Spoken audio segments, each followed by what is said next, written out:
Welcome to class again. It's a pleasure meeting you. I believe that today's lesson is going to be very, very interesting. I looked forward to seeing you last week. I couldn't see you. I'm happy that there's another opportunity for you to be in class today. I hope you will join me. We'll start the class right away um, without wasting time. Now, you will observe that I'm bringing you back to this page again. There's a need to just remind you that when you get to the course page, you are expected to respond to the announcements, meet your facilitator, then the online plan, the entire online plan is here. The library that you should consult is here. All the facilitations lessons are also here. So if you want to join, there's a room for you to join in your own platform there. So please pay attention to the topics that we have taught in the past. We're looking at the state of the fisheries in the very first topic. Then the second one, we look at the state of the fish itself, the morphology and the structure of the fish itself. Then the third, we're looking at the water in which the fish dwell, the physiochemical parameters of the water system, and the importance of taking care of the water, in case you have a phytoplankton as your experience. But today we'll be going further, having looked at the state of the fish, we look at the structure and the morphology of the fish, we look at the water system. But today we'll be looking at, the nutrition of that fish, understanding fish nutrition, feed, and feeding. Okay, so you're welcome as we go straight to that lesson. Okay, so my name is Dr. Samuel. That's my email. If you want to get in touch with me with respect to previous lessons that we have taught, if you have any questions, I will gladly want to take your questions. So please feel free to communicate with me and send me an email in case you have any question. By way of introduction, first and foremost, what are we going to learn at the end of this lesson? What are the things that we are supposed to learn? What are the things that we are supposed to learn? We want to know the states. We want to be able to state the essence of good nutrition to a successful aquaculture, and also describe the nutritional requirement of fish. If you will be able to do so, we will also be able to highlight all the essential components of a balanced ration that you'll be able to do. Now, you see in the picture on your right hand, you see the fish, you see the water in which dwell, and you can see the feed there. So good nutrition is essential to economically produce a healthy, high quality fish being the product. You need good nutrition. And it said, and we know that fish feed actually represents 50 to 70%, even if not more, percent of the farmer's cost of production. That tells you a lot. That tells you a lot. We're saying that if your cost of production is going to be as high as 70%, probably more, then you need to pay very close attention to the feed, because it's going to determine the health and the quality of the fish itself. Can you see this fish, on your right hand? They are well, fed. You can see them, these are goldfish. These are actually goldfish. That's a goldfish. Yes, that's a goldfish. The red one is a goldfish. This is an aquarium, really, So development of new species, specific diet formulation support the aquaculture. So what we are saying here is that, with aquaculture, we are developing new, feed that is specific to the animal, the fish itself, depending on their species. Feed can actually be formulated to support, the growth of that fish, the healthy growth of that fish. Now, what is fish feed? You can see them on your right hand. These are different ingredients for making the fish, and the feed itself, in the first quadrant here, okay? And this is the fish and the feed itself. All these ones are the ingredients that is being used to make the fish itself, the feed itself. So what is fish feed? Now, fish feed, whatever give energy that is required to ensure basic vital function of the fish itself is a feed for the fish. Okay, so as long as it is able to give energy that is required to ensure that the basic function of movement, of growth, basic function of movement, of growth, of reproduction, and metabolism takes place. Whatever does that, whatever gives the fish the energy to ensure that this basic function, reproduction, growth, excretion, all of this function, whatever will give the fish this energy is the feed. So energy of this is provided, by the intake of this feed. That is the protein, the fats, the carbohydrate, the vitamins, minerals. All these are compounded together to arrive at what we call the feed, which give energy to the fish as long as they take it, for metabolic activity. Now, you will also agree with me that this feed, this component that we spelled out here in the previous slide, okay, all this, the fat, the carbohydrates, we'll come back in the details to explain to you the details of all of these various aspects of the component of feed, okay? But all of this thing has to be manufactured, taken to a manufacturing plant and for manufacturing. In this picture, you see the manufacturing plant there, and you actually see the feed there. People are busy compounding the feed, putting all the protein, the carbohydrate, the fat, the vitamin, the mineral together to have this feed that is packed at the upper side of this. Yeah. Okay. Somebody is here. You're welcome. Let me just welcome you here. You're welcome. You're welcome. You're raising your hand. You have any questions to ask? Manifest. It's good to have you here. Can I see you? Or can you unmute yourself and speak to me? Okay, your hand is raised. That's why. Your hand is raised. I hope you can hear me. Can you hear me? Can you hear me? Okay, your audio is connecting. Your audio is still connected. Okay, it's connected now. Yeah, can you hear me?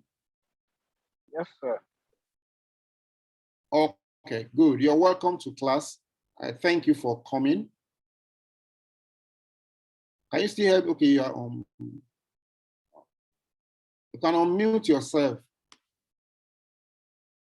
Can unmute yourself. Can unmute yourself. Okay, yes. So you can hear me. Okay, you are muted again. Okay. Okay. So can you hear me now? Yes, yes. Okay. So okay, I just started the class a few minutes ago, and I'm happy you are here. I explained that there's a need for you to go through, previous lessons that we have taught. We have taught about the status of fisheries. We have taught about the morphology and the basic structure of the feed, of the fish itself, sorry. Then we also have taught the water quality management. However, this evening we are looking at the nutrition of the feed, and it is very significant for us to consider that. That's what we are looking at today. And I said the fish feed is very important because 70%, even not more, of the cost of production of the fish farmer actually is on the feed. And the quality of the fish is determined by the feed that is being given to the fish itself. And I said to us that when you give feed, to fish, you're actually giving it energy to perform all these basic functions: metabolism, reproduction, growing, movements. Okay, and these are the components we use, as you see in this picture here. These are the components we use to formulate this feed that is up here for this fish that is at the right hand of this picture here. And before you came in, we're talking about the common goal of manufacturer here. They have to manufacture that feed, put the protein, the carbohydrate together, and be able to come up with a feed that will lead to energy-giving substance that can help the fish to perform its basic function. And every feed must be nutritious. It must be easy to handle. It must be affordable. It must be of high quality and economically acceptable in the production chain. That means when you look at the production chain from the point at which you gather everything that we showed you here, you are gathering all of these minerals, the protein, the maize, and the all this, the wheat brown. Okay, so by the time you are gathering the arch, the vitamins and all of that, we'll go into details. By the time you are gathering all of this food containing oil, you must be able to integrate everything together in the factory or in your small, farm to produce this feed. So in an economically acceptable manner, you can't produce feed that it won't make sense, because we said that 70% of the cost of production is on this feed. But it's not just enough to produce economically. It must have all these characteristics: high quality, affordable, and easy to handle and nutritious. These are things that we could ask you, keep it in mind. We can ask you these questions, the common goal. Which of them is not the common goal of so we'll just omit one of them, and we'll be asking you questions. We can show you a picture and say, okay, what does this actually mean to in wildlife and fisheries? We want you to be able to have understanding of this. But basically, the common goal is just 5: high quality, easy to handle, affordable, economically viable. Now, are you still with me? Yes, I'm with you. Yeah, hello, I'm with you. Good. Oh, thank you. Now, the first thing I want to just quickly ask is, hello, sir. What should be common goal? Hello? My video has stopped. I'm only no problem. As long as you can. Okay. Okay, thank you. So now we want to just look at, we talked about the common goals that the manufacturer must ensure, to ensure that fish have energy for basic. Why should they ensure that? Why should they ensure that fish have energy for basic function? Why? Why should they ensure?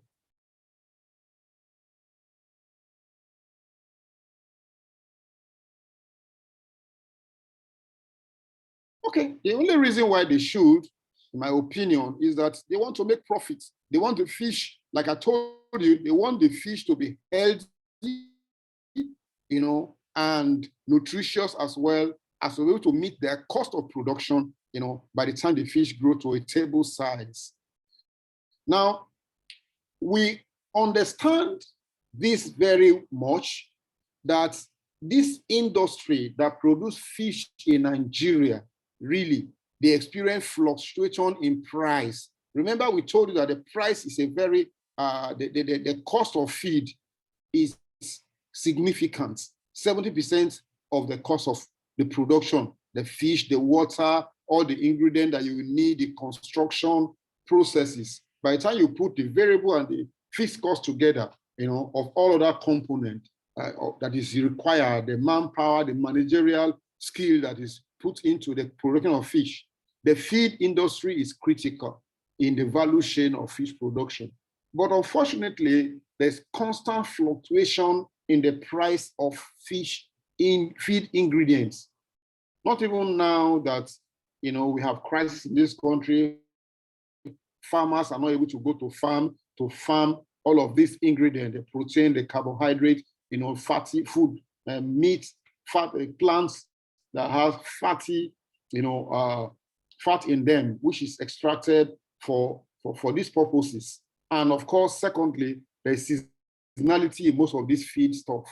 And because of this shortcoming, there's always need to use several alternatives. So we have alternative feed. We either include them in the ones that we have, or we totally replace them. And if we must replace them, our replacements, what we want to use to replace, for example, if you don't have soya milk, soya beans, you want to replace with another proteinous source, you must be sure that that replacement is of high quality. Number two, is environmentally friendly. Number three, it is cost effective and sustainable. Okay, and that we have to ensure that we do. Okay, so in a nutshell, the replacement of high quality, environmentally friendly, cost effective, and sustainable. All of these four variables are very important. Why? Because you see, if something is of high quality and is not cost effective, it doesn't really make sense. Remember that your objective is to cut down costs. But in attempt to cut down costs, you must not compromise high quality. And in attempt to cut down costs, you can't get a replacement that is not environmentally friendly. And also, you want to be able to have that product for a very long time, not just what you have for 1 week or 1 month. And because, like we said, seasonality is another issue. You can't afford, to go for such alternative as a fish farmer. So very important. Now, I will take you through what we call anti-nutritional anti-nutrients. You see, there are some things that inhibit, the release of the nutrients that you see in the feed. We call them anti-nutritional substance. Okay, and here we have, 5 of them. 5 of them listed for us. These are plant compounds that reduce the body ability to absorb essential nutrients. They are not a major concern for most people, but they may become a problem during, malnutrition, malnutrition. And there are food, that contain them. The phylic acid, for example, it forms complex with metal ion and inhibits their absorption. So once they enter the body, it can actually inhibit the nutrient itself into that body. Number 2, it reduces mineral bioavailability, meaning the mineral itself is not released into the body for effectual functioning.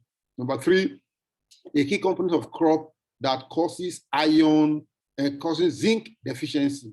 So if you have this phylic acid in a plant that is meant to be used for feed, it can cause these 3 things I mentioned here. Same apply to phenolic compound. This one will reduce bioavailability of amino acid. And amino acid is the building body of the building block of animal. So we cannot afford not to have amino acid. So when there is a phenolic compound, we are likely going to have deficiency in amino acid. So we have to take, note of that, and not allow it, to be. An example of such is naphthalene, biphenol, and all of that. So, and the food, that can have all of this compound, the potato, the yam, all of this have that compound. The cereal also, the legumes, some legumes have it. So it causes loss of body weight, loss of appetite, okay, and cardiac complication for the fish. It also decreases, we mentioned this one before, bioavailability of amino acids, loss of weight, we're repeating ourselves, and appetites. So number 3 is the enzyme inhibitors. There are food that causes retardation of growth, reduce protein digestibility. Saponins, if they are high concentration, may even cause a lot of health problem for the fish or even other animals as well. Saponin also alter the integrity of the intestine. It affects the absorption of vitamin A and E as well as lipids. The final one is lectin and hemoglobin. This one, it impairs growth. It causes, hyperplastic of pancreas and reduced nutrient absorption. All of these have to be avoided in the fish feed. We have to know what they are, what they are, and avoid them. They can actually cause, nutrient not to be released for the fish to perform its basic function. Now let's quickly move to something very interesting, the component of fish feed. We'll look at them one after the other. The first one is the fish meal. And of course, we say that they are very, very high quality, very digestible feed ingredients, okay? And, they're flavored for addition of diet of fish and shrimp. They are very, very good. They carry large quantity of energy per unit weight. They are also excellent source of protein. Close to about 65 crude protein is contained in fish meal. Of course, fish is made from the fish itself. Most of them is made from the pelagic fish, which are not, really, really edible, and is found in pelagic region of the water body. So when we get those fish, we process them and it becomes fish meal that is added, to other ingredients in making the fish feed. So they carry high quantity of energy per unit, excellent source of protein, lipid, mineral, vitamin, and there is a very little carbohydrates. So of course, fish need all of these things, especially the protein level of the fish meal. And of course, it is good quality, highly digestible, and have 24 amino acid. So this quality of fish meal, I want to pay attention to it, as you prepare for any of the exam, your TMAs. Now, the second component is the fish oil, which is derived from the tissue of oily fish. And it contains omega-3 fatty acid and omega-6 polyunsaturated fish acid. Okay.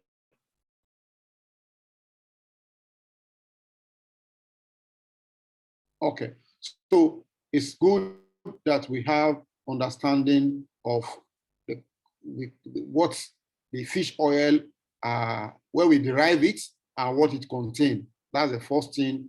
The first two things you must pay attention to: where it is derived from, what it contains. Contains omega-3 fatty acid and omega-6 unsaturated fatty acid. Now, it's used for life processes, reproduction, physical development of the brain and nervous system, the immunity of the fish. All these are dependent on this fatty acid, either it is saturated or unsaturated.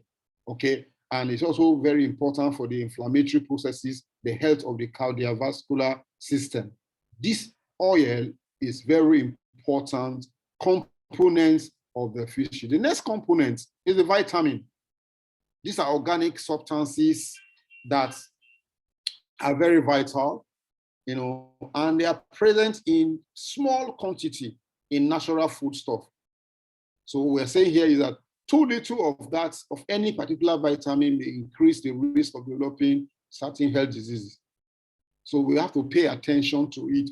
The exact amount of vitamin required are always, put together in compounding the feed to come up with a balanced diet for the fish. Remember, we said the balanced diet of the fish, is directly proportional to the health of the fish itself.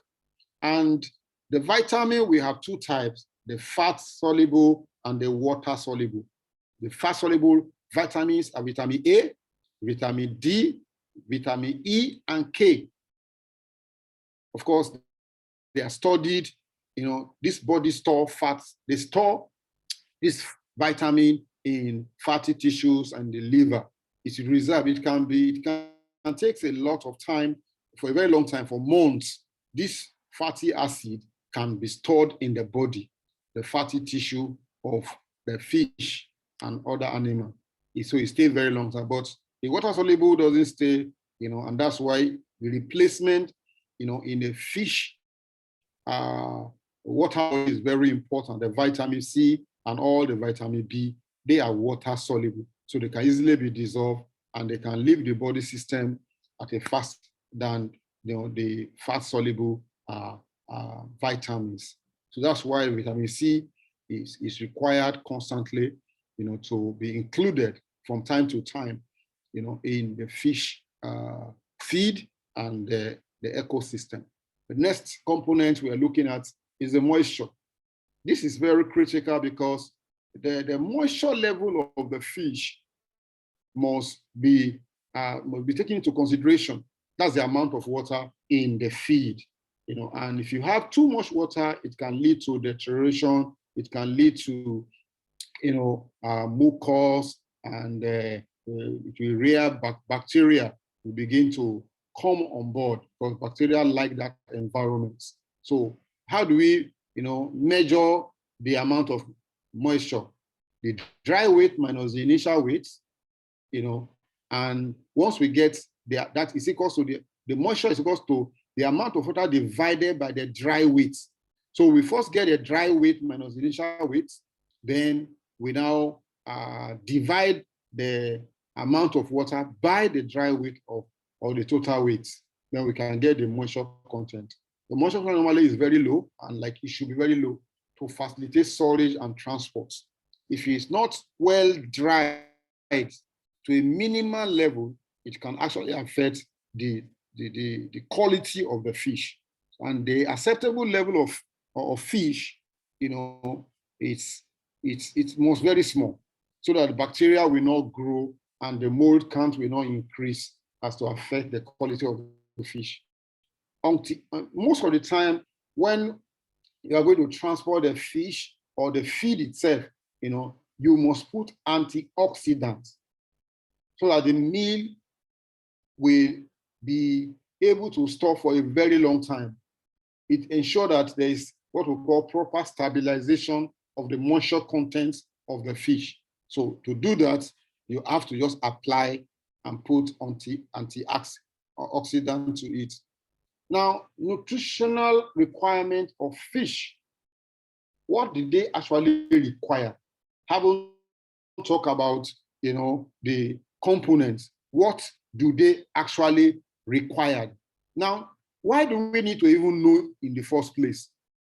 If you look at, this man is feeding the fish here. Here also is trying to put this in the fish. By the time you look at the water body and this is the feed, is dropping it, you can actually control it with your gadgets, moving this gadget here, over the water body. It will be dropping the feed on the water body. Now, because it's giving it the exact amount of fish or feed that is required per time. That is a modern way of feeding fish. Now, why is it important? Why do we need that nutrients? Why do we need it? Number one is to be able to sustain the fish itself. It enhances tissue build-up. We need the tissue to be built up. We have to know the exact requirements that the fish actually need. The chemical synthesis and the energy provision and proper formulation is very important. And we must formulate it such that it is balanced. Balanced energy to protein ratio. It must, be well balanced. So in attempting to get what the fish actually required. Okay, now we are going to look at it properly now. The requirements. The first thing that we told you when we started this lesson, this facilitation, is that the protein is very critical to the fish, and that's why depending on the size and the stage of growth of that fish. However, it is essential nutrient for human body, not human alone, not fish alone, but all mammals. Protein is very important. And of course, we told you that it is the building block of body tissue and a fuel source. Fuel source, not as much as that of carbohydrate, but you can also get a fuel source from the carbohydrates. Also, the nutritional value is directly related to the amino acid composition of that protein. Meaning, you see, when you look at this, we'll come back to look at all of these essential and non-essential amino acids. Now, the value of this amino acid is equal to the composition of that protein. We have different protein, different source of protein. We have different sort of protein. And so the amino acids in that protein determine the nutrient value of that compound. Generally, we have many amino acids, but we only have about 22 that animal can synthesize. Okay? And we have 2 of them. Essential amino acid that can be synthesized by the animal, or non-essential amino acid that must be added. Sorry, essential that cannot be synthesized, non-essential that can be synthesized by the animal. And we need to add this essential amino acid because the animal cannot synthesize it. So it must be added to the diet, and the dietary essential to the fish feed. Okay, and we must not ensure that it's in small quantity. It must be balanced, proportion. The required amount, meaning that it must not be less than the amount that is required because it cannot be synthesized. And they are very vital to the building processes of the animal flesh and for other basic functions. So these are the essential amino acids: arginine, isoleucine, histidine, leucine, methionine, lysine, phenylalanine, tryptophan, threonine, and valine. And this one on the other side, the alanine, the guanine as well, the aspartic acid, serenic acid, glutamic acid, glutamine, glycine, proline, serine, and triosine. All these are non-essential. Remember, non-essentials can be synthesized, the essential cannot be synthesized. And we must ensure that they are included in the fish feed. Now, we'll just talk about protein now, and we say that they are essential and non-essential. However, how do we get this protein for this fish feed? Look at the picture we have here. We can get it from the fish meal, the bone meal, the oyster shell, the soya beans, the maize bran, the fish polish, the wheat bran, and mustard oil cake. These are the various sources. Of course, these are various sources. The cereal grain and most plants concentrate from them, But however, in this cereal grain, some of them, we have incomplete amino acid in them and shortage of, methionine and lysine.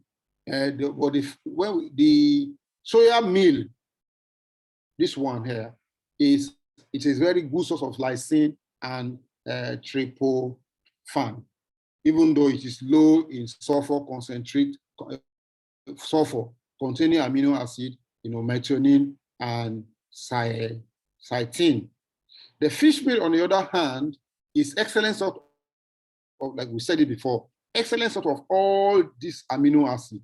Fish is equal to fish anyway. Fish, it has a lot of amino acid, all of them.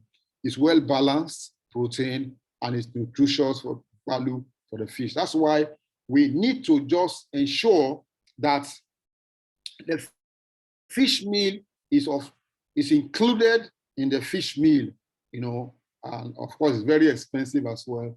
But if you do that, you can get your return on investment, as the case may be, other things being equal. The next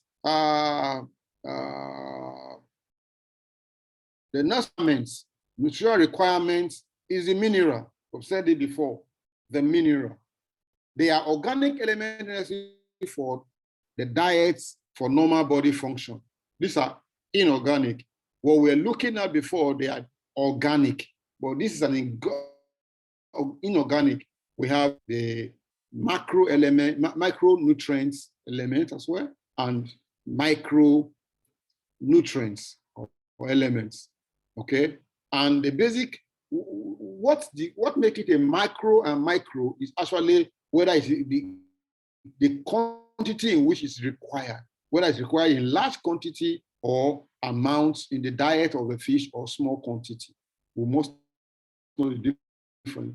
For example, the chlorine and phosphorus, they are all the macro element, while the copper, the chromate, the iodine, zinc, and selenium, they are micro mineral required in small quantity. And this mineral, among many functions, they regulate the osmotic balance of the fish, and they also aid the bone formation and integrity. So now is the energy source as a carbohydrate, energy source. We see it in this picture here. We have the cereal, the grain, the oats, the milo, the sorghum, the eye. All of these are energy hub. The feed are high total digestible nutrient, but tend to have low protein, okay?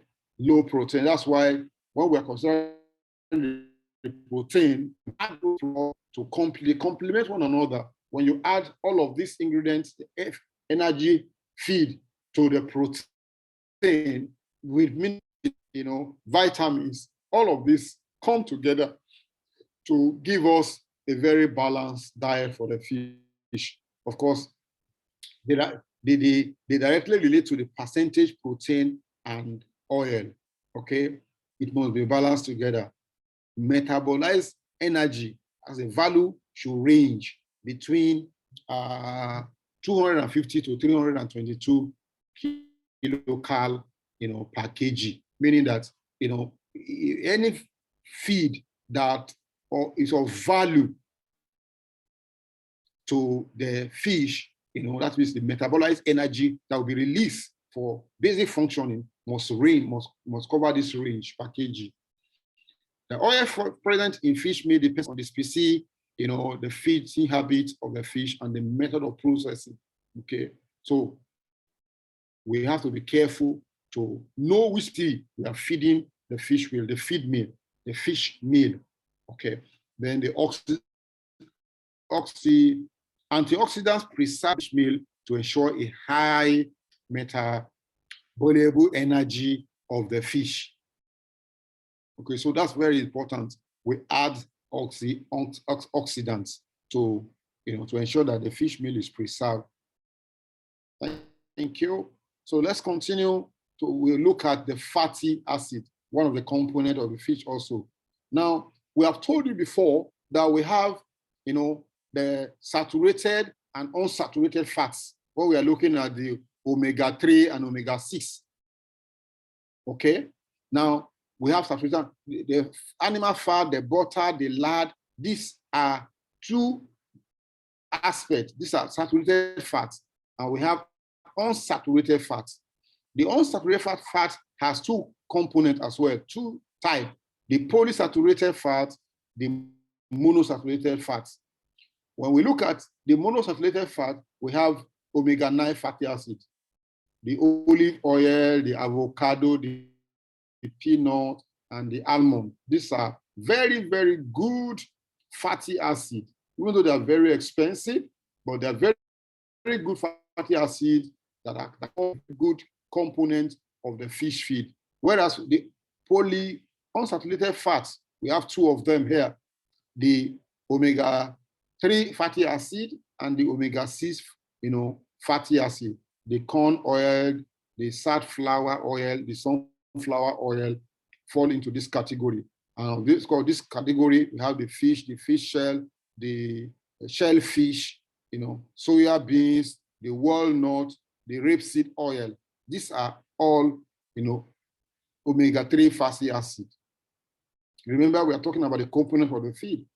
Now, the question that we may likely want to ask is, how will you ensure that the nutritional nutrient of the fish is achieved during feed formulation? How will you ensure that? Are you there, Manifest? You're muted. Yeah, I'm there. How do you want to ensure that? Yes, how do you want to ensure that the this requirement is achieved?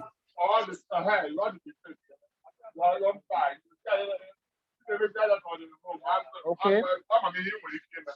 How to ensure that the required nutrition is by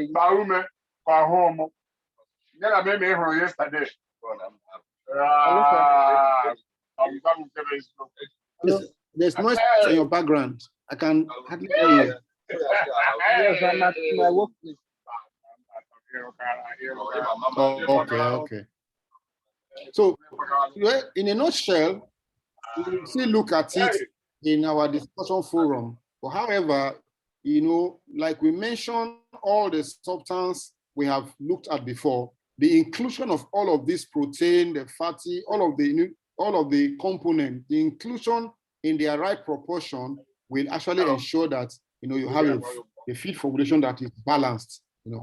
So it's very important, that we take that into consideration when we are formulating our feed.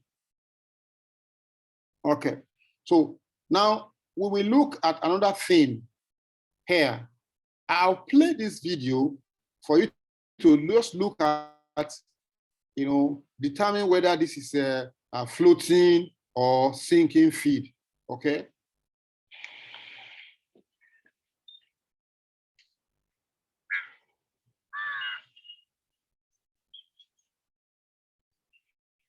That's a very good technology to ensure that the feed doesn't just spread all over the water body. When I watched it, I said, wow, I've not practiced this type before. That is wisdom. So we will pin it there and put the fish in the quadrants. The feed is being put there. Like I said, we have two types. Sorry.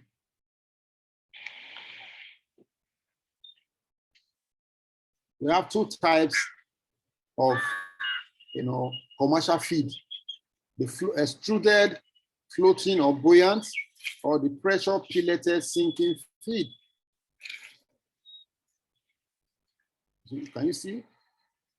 Can you see? Yes. Pin to the ground, bring out your fish, your feed, and begin to give the fish. Yes, they are more expensive, really. They are but they are very advantageous. You can adjust the feeding rates, and the intensity. You can ensure that the fish, just feed on what they want, and you can use your fish feed efficiently. It will not sink. As you could, no, that's not correct. You have to take the from there. If not, it can even also move to a water body, thereby trapping the fish and pollute and trapping the fish and killing them. Can you see? Now, as you can see, this is a floating feed. For him, of course, the fish are not hungry. If that's why you don't see them come here. Okay, the fish are not hungry. If they are really hungry, you will see them, you will see them come, very fast. You will see them come here and begin to eat the feed. Anyone that is left can actually be taken off so that it will not pollute the water body. Now, we also have the pressure pelleted one. This one will sink into the bottom.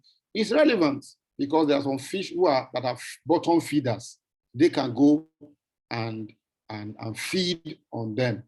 However, you will lose a lot. It's not advantageous, really. You can't even measure what the fish has eaten. But either way, whether they are floating or sinking feed, they can produce satisfactory results based on your management strategy and skill. So it's very important to know that. This feed come in various sizes depending on the stage of that fish.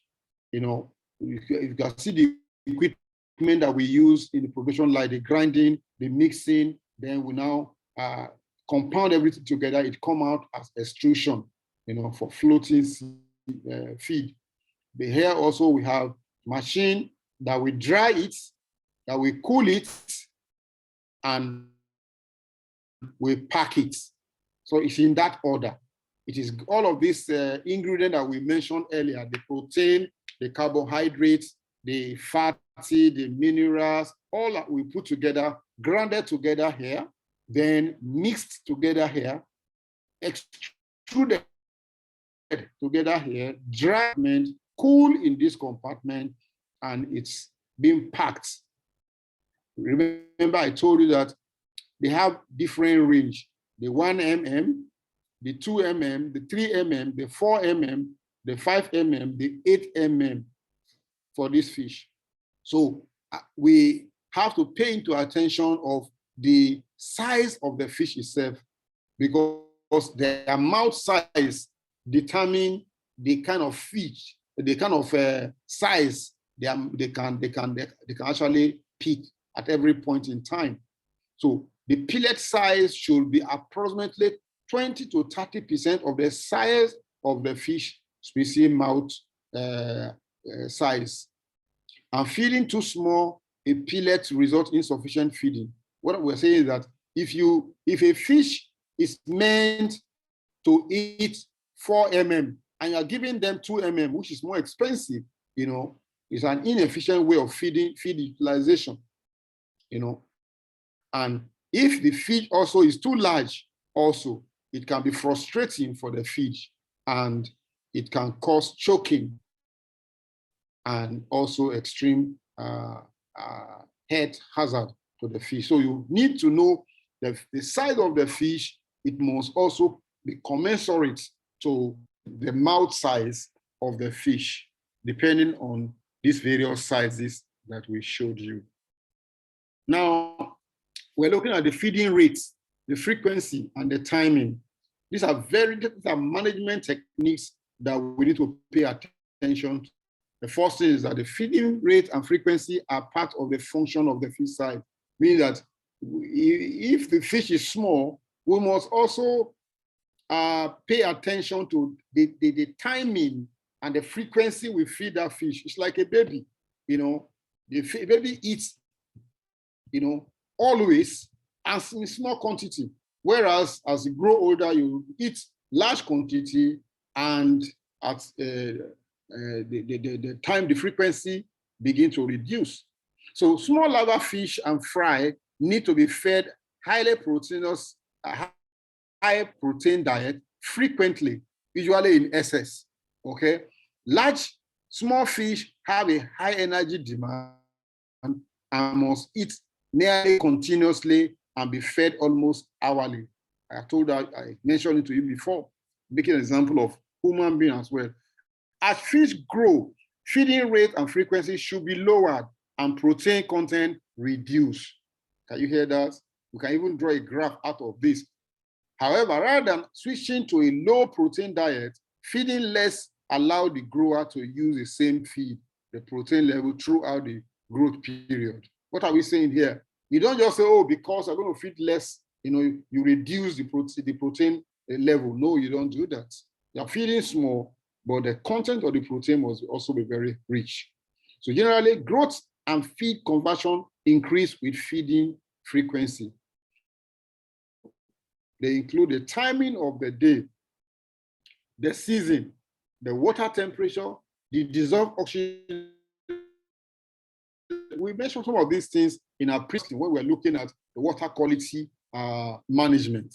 The time of the day, for example, the time of day can also determine the dissolved oxygen level. The temperature can determine the dissolved oxygen. The more the dissolved oxygen level, the more they're able to eat, because the metabolic activity is so that they have enough oxygen to help them with their metabolic activity, and convert their food into. So other water quality, dissolved oxygen level are very important. So what we are saying here is that, for example, when fish are grown in the pond early in the morning, when the lowest dissolved oxygen level occur, is not advisable. So when in the morning, because there's no sun, the dissolved oxygen level also is very low. You don't just go and pour the feed in the water body. It will further reduce the level of dissolved oxygen and is very dangerous to the health of the fish. Those are at low temperature, feeding rate of warm water fish in ponds decline. That's true. And feeding rate should be decreased. We have said that. The same thing we are saying here. No, feed acceptability, palatability, digestibility vary with the ingredients and fish quality. We said that before. So fishermen must pay attention to feeding activity in order to help determine feed acceptance, calculate fish conversion ratio and feed efficiency, monitor the fish cost, and track fish demand throughout the year. These are some of the things we said earlier. We're just recapping all of that. So farmer can calculate optimum feeding rate based on the average and the length and the weight of the fish. So you can know all of that. Farm fish typical are fed 1 to 4% of their body weight per day. So the more their body weight, the more fish feed must be given to them. Now, we need to be able to have the right balanced diets. And to do that, we do what we call feed formulation, as a process in which the appropriate feed ingredients are selected, blend together to produce a diet with the required quantity of essential nutrients that were mentioned earlier. No single ingredient can be expected to meet all the nutrients. That's true. That's why we are putting all of them together. So various ingredients which is nutritionally balanced, palatable, that means, and palatable and easy to store are used to formulate feed. That is clear. It must be nutritious, it must be palatable, I mean broken to pieces, and must be palatable, easy to store. Now, the basic information required for feed formulations are this. If I want to formulate a very balanced, what we said should be in appropriate quantity. If you want to get it, we need the nutritional requirement of that species that we want to cultivate. Like we said to us at the beginning, the different species have different nutrient requirements. So we have to know what is the nutrient requirement of the specific fish. If we are going to formulate a feed, then we need to know the feeding habits, whether it feed is a bottom feeder, whether they feed at the surface of the water, whether they are nocturnal feeder, whether they feed in the daytime. We need to know their feeding habits. Then we want to be sure that there is the product, this ingredient we are putting together, they are locally available. The cost of it, the nutritional composition of those ingredients, we have to know. Then the ability of the culture organism to utilize this nutrient from various ingredients as well when we finally prepare it. Then expected feed consumption, So we have, various research that has, painted a picture of what is the, based on their sizes, what is the expected consumption rate. So you know how to formulate this feed, produce them, and they're in large quantity, not consumed, and you have spoilage. Then feed additive that is needed. You have to put all of that into consideration. Then the type of processing that is, that you so much desire, to carry to do the fish. Now, we have two types of, diets: complete diets and supplement diets. Okay, the complete diet here we are looking at supply all the ingredients, the carbohydrate, the fat, the vitamin, the minerals. All of these are supplied at optimal growth and health of the fish. Okay, so then this complete diet also, they are vital for high density indoor system or confined, cages, ponds that are in confinement. Okay, so this complete diets, we cannot compromise it at all. It has to, it's vital for that. If we are looking at the recirculatory system, of aquaculture, we're looking at ponds that are in an enclosed environment, we must supply all the ingredients, and feed must be of high quality, must be nutritionally complete, must be balanced diet for the health of the fish. The supplementary incomplete diet, well, we just, it may not be complete, but it's, as the name implies, it's complementary. It helps to support the natural food in the water body. Meaning, if you're looking at the pond system, the eating pond system, where we have a lot of insect, larvae, small fishes, other benthic organisms, and it's available in that pond outdoor, raceway. Then we can just give them supplementary, incomplete, partially incomplete diets. This helps to fortify the naturally available diets for extra protein and carbohydrates. Okay, so the difference is that this is an indoor and this is an outdoor. And we must know which kind of feed to give them so that we're able to make a profit out of the feed, which is 70% of the total cost of production. So we must know when to apply the complete feed, when not to apply it. We have to know all of that. I'd like to appreciate you for coming. I hope that you enjoy this class. Please go to the course page and attempt all the discussion class that we placed there. If you have any question, please just get in touch with me. My email is still available there, and I wish you all the best.